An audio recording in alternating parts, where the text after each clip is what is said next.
Alors, quand on est un syndicat d'employeurs et qu'on a un service à amener à ses adhérents, on a forcément des questions de ces adhérents. Quelles sont aujourd'hui les questions récurrentes que vous avez des adhérents du GOS? Alors, actuellement, bon, j'allais dire, la situation veut qu'on ait pas mal de questions sur le passage du CE au CSE et des règles nouvelles concernant le CSE. Mais là, automatiquement, nous avons un club des partenaires dans lequel il y a des avocats, des juristes, des experts comptables. Donc, on leur dit de voir ça, j'allais dire, avec des professionnels du sujet. Mais nous avons, à côté de ça, pas mal de questions, notamment sur les plateformes Internet et sur la billetterie de manière plus générique. Car ils ne savent pas trop, est-ce que c'est soumis à cotisation, est-ce qu'il faut le prendre sur le budget du social, sur le budget du fonctionnement. Et donc là, effectivement, on est obligé, j'allais dire, de remettre les choses à plat, en sachant que les textes sur ce sujet-là n'ont absolument pas bougé hein, avec le passage au CSE. Donc c'est comme ça depuis bien longtemps. Au moins depuis 82. Au moins depuis 82, si c'est pas 47 déjà. Donc, effectivement, le CE a deux budgets. Le budget des AEP, du fonctionnement, ce qu'on a appelé le fonctionnement, et les activités sociales. Donc, tout ce qui dépend du fonctionnement du CE, c'est-à-dire, on est par exemple sur un logiciel de comptabilité, on est par exemple sur un site de communication. Tout ça, c'est clair, ça va aller passer sur le budget du fonctionnement parce que ça permet de faire fonctionner le CE. Après, on a une partie billetterie, vacances. Bah, le coût de ça, automatiquement, c'est des activités sociales, donc ça doit passer sur le budget des activités sociales. Donc si on veut bien être clair, bah, il faut effectivement que la facturation des prestataires soit également bien distincte, pour ne pas avoir de problème de devoir repasser d'un budget à l'autre. Si c'est un seul prestataire qui propose une plateforme qui vous permet de faire la comptabilité, les emailing envoyant les PV compte rendu des réunions du CSE, et aussi gérer la billetterie, et aussi gérer les vacances. Et alors là, est-ce qu'on fait un prorata? Comment ça marche?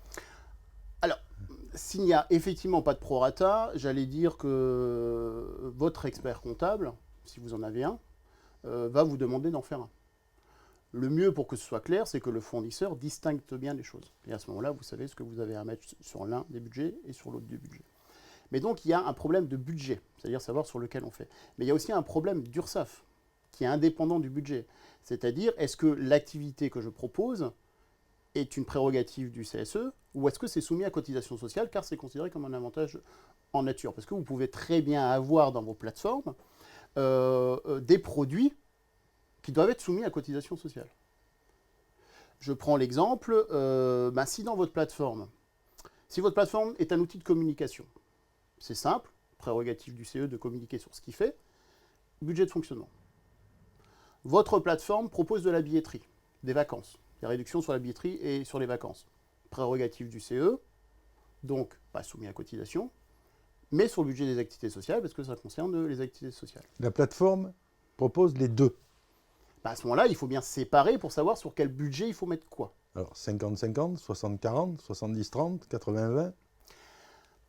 J'allais dire que s'il n'y a pas de distinguo, c'est votre expert comptable qui risque de le faire pour vous. Donc le mieux, c'est que le fournisseur vous le fasse Se mettre d'accord avec l'expert comptable et le fasse. Ouais, vous le fasse directement. Comme ça, tout le monde voilà, est d'accord. tout le monde est d'accord. Mais là où il peut y avoir un problème, c'est lorsque la plateforme propose de la réduction sur des produits de vie quotidienne, sur des produits de vie courante, parce que ça, ce n'est pas une prérogative du CE.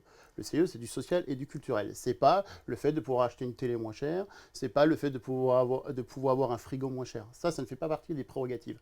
Ça ne veut pas dire qu'il n'a pas le droit de le faire. Il a le droit, le CE, de le faire, sauf que ce sera considéré là par l'URSSAF comme un avantage en nature, donc soumis à cotisation.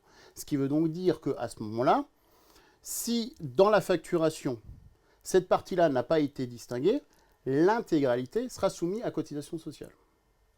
D'accord. Alors, on va revenir sur le cas précis du salarié qui achète via une offre du CSE un réfrigérateur à 800 au lieu de 1000. Il paye les cotisations sur quoi? C'est pas... c'est le coût d'accès à la plateforme qui sera soumis à la cotisation. Pas l'achat du produit. Certains... alors là, Je rappelle aussi que depuis 1947, c'est une tolérance URSSAF, donc il n'y a pas de règle très très précise là-dessus. Certains contrôleurs ou inspecteurs de l'URSSAF vont vous dire que vous avez effectivement gagné sur 200 €, donc que c'est un avantage en nature. Alors, d'où la leçon de se rapprocher de son URSSAF, et je vais donner un autre exemple précis. C'était en Languedoc-Roussillon à l'époque, l'allocation rentrée des classes. Une URSSAF qui était celle de Nîmes, je pense, disait c'est soumis à cotisation parce que ça revient toutes les années à la même période. Une URSSAF qui était celle de Montpellier disait ça ne revient pas durant toute la vie du salarié dans l'entreprise parce qu'à un moment l'enfant n'est plus scolarisé, ce n'est plus soumis à cotisation. Et la troisième disait ça dépend du montant. Bien se rapprocher de son URSSAF parce qu'il y a des circulaires de la COS et bien que l'URSSAF s'en défende, elles le sont quelquefois interprétées parce qu'une virgule est placée à un endroit qui peut faire penser que, en toute bonne foi.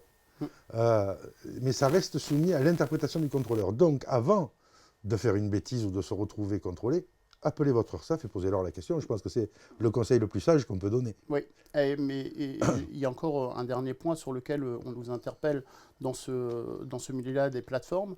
Ça concerne la billetterie. Certains fournisseurs proposent d'offrir un crédit de billetterie aux salariés pour que les salariés puissent, j'allais dire, consommer et prennent l'habitude de passer par le CE pour avoir accès à de la billetterie. Et certains de nos adhérents trouvent ça un peu étrange et surtout ne le retrouvent pas sur les documents et notamment sur la facture, ce fameux crédit de billetterie. Et donc nous interpelle là-dessus. Et là, on est très clair là encore. Il y a un texte d'URSSAF qui dit bien les choses. C'est que dès qu'une personne donne quelque chose à un tiers, c'est considéré comme un avantage en nature, un tiers salarié. Or là, lorsque le fournisseur donne de la billetterie ou un crédit de billets au salarié, il ne le donne pas au CSE. C'est-à-dire qu'on n'est pas dans une relation client-fournisseur où il peut y avoir des remises commerciales. On est bien où c'est le fournisseur qui le donne à un salarié qui n'est pas lui. Ouais, qui n'est pas son salarié. Qui n'est pas son client non plus. Et qui n'est pas son client. Donc, en donnant quelque chose à un salarié qui n'est pas son salarié, c'est considéré comme un avantage en nature. Et c'est pour ça que souvent, ce n'est pas écrit officiellement. Parce que là encore, s'il y a un contrôle URSSAF, ce crédit billetterie est censé être soumis à cotisation au niveau du salarié, donc au niveau du CSE et de son entreprise, parce que ça a été donné à un salarié, non pas par son employeur ou par son CSE. Donc là aussi, il faut être très prudent sur ces billetteries offertes. Je conclurai en disant que voilà, on a pris deux leçons. La première, c'est que d'être syndiqué dans un organisme qui regroupe l'économie sociale, ça peut être de bons conseils, ça c'est la première chose. Et la deuxième, on ne joue pas avec l'URSSAF parce que quelquefois les cadeaux sont empoisonnés. Et surtout, avant de faire quoi que ce soit sur lequel il peut y avoir un doute, on appelle son URSSAF pour savoir quelle en est l'interprétation, pour faire les choses sans encombre. Merci Yannick. Je vous en prie.